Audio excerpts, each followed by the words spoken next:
Hey guys, welcome back to my video. Today is going to be part 2 of the previous video I made, the things I've learned as a beginner gardener. Today I'm going to be telling you guys about pruning cucumbers and pruning cantaloupes and training them to grow on the trellis. So right here I have my cucumbers. Here I have my cucumbers, and you see they're growing nice and pretty. Right here, this yellow flower right here, this is called the female. This is the female flower. No, I'm sorry, this is the male flower. The male flower, as you can see, has a little stem on it.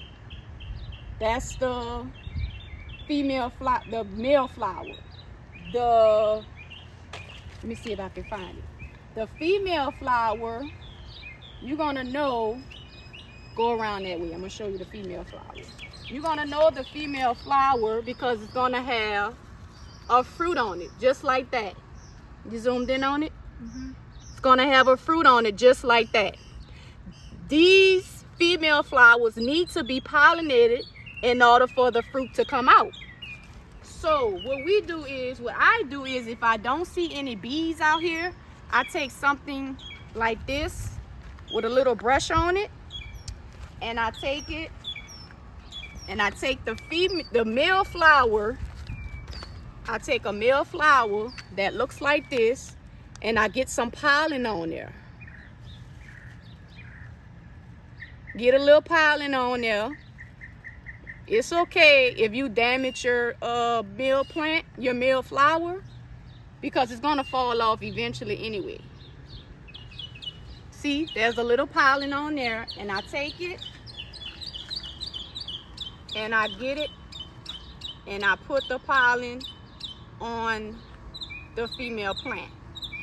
And you see a bee is coming right now, and it want to do its job, and we all in his way. So that's how you do your cross pollination if you don't see any bees. Normally my bees come out in the morning. That don't look like no bee. It was like that was a bumblebee. Yeah. Normally my flower open up in the morning, but it's closed right now because it's getting a little late in the evening, and it closes. So you gotta, if you don't see any bees around, you gotta hurry up and get it while pollinated before it closes back up. And right here, come around,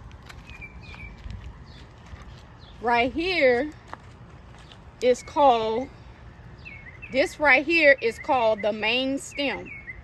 You see the main stem? It's coming from the ground right there. That's called the main stem. And what you want to do is, to get more fruit, you have to prune. These are called side shoots. You see those side shoots in the middle? You have to prune these off in order to get more fruit at the beginning. So what I'm going to do is, I am going to cut some off. You see this one is dying because it's too low to the ground. So I'm going to cut those off at the bottom. It's okay to cut them off.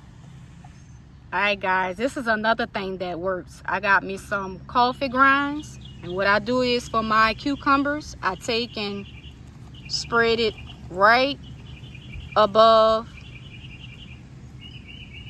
the root. See, right there where your stem is, coming from the ground.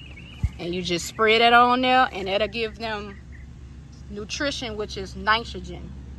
Coffee is high in nitrogen, and you just take and spread that on your cucumbers and your watermelons because it's good nutrition. This is a natural fertilizer for your cucumbers and your cantaloupe.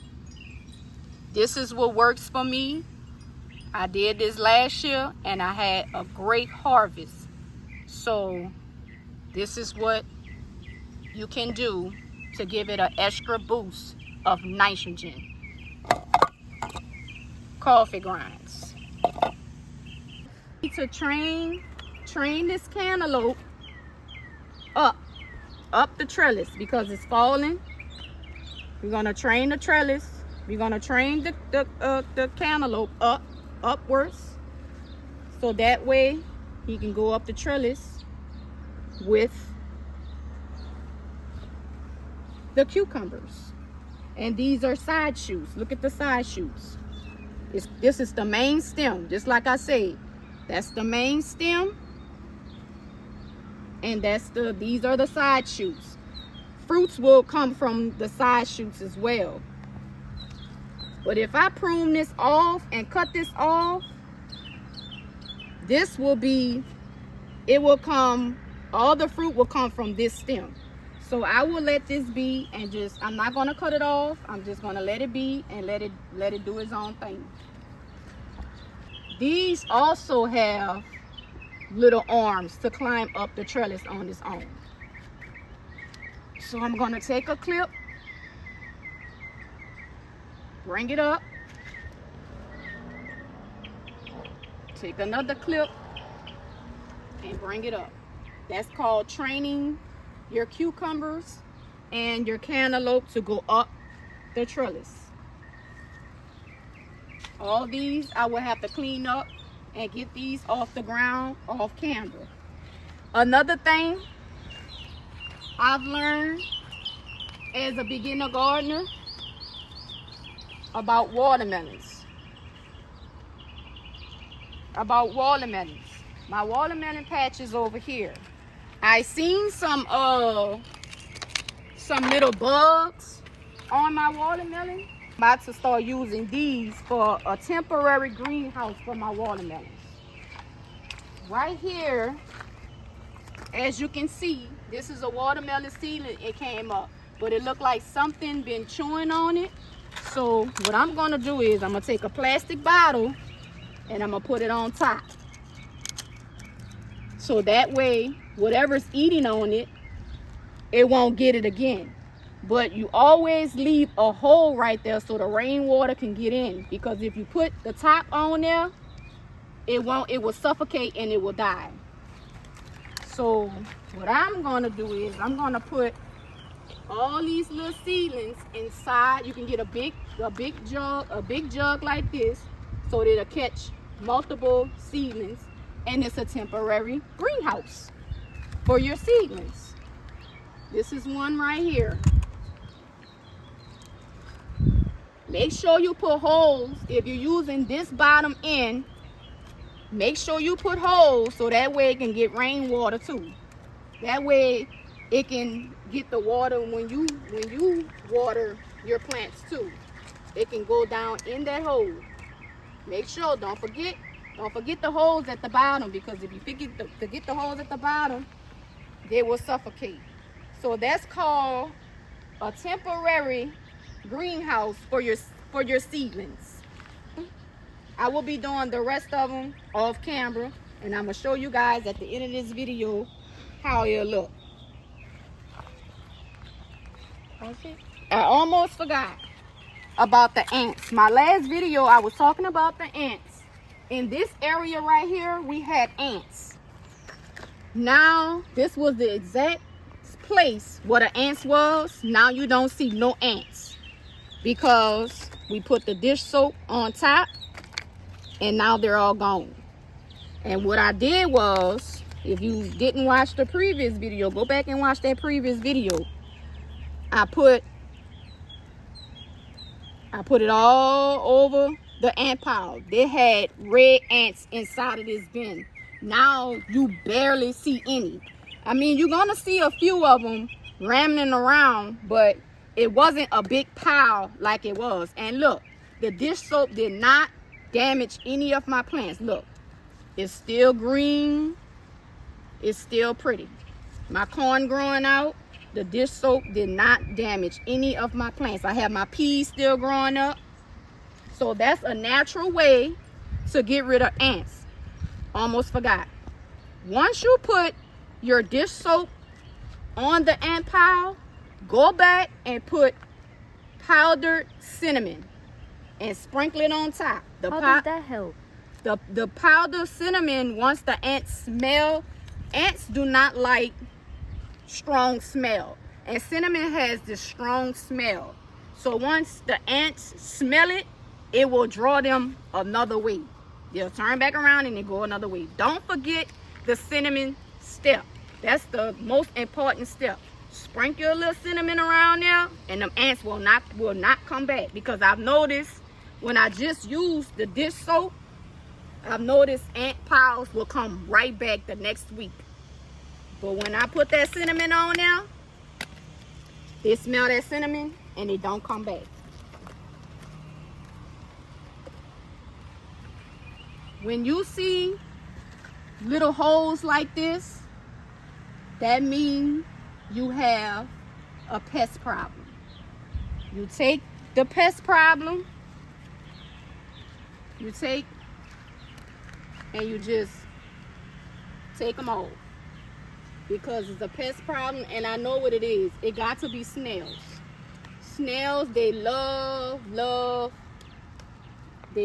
cabbage. That's one thing I noticed as a beginner gardening. Those cabbages, it draws snails. And if you've been gardening for a while and you have a snail problem, you will know they be all inside of your cabbage. So you have to keep a good eye out on your cabbage. And look at this. Come over here, Campbell. And since I got rid of that ant pile over there, look, they under the cabbage. Look at that.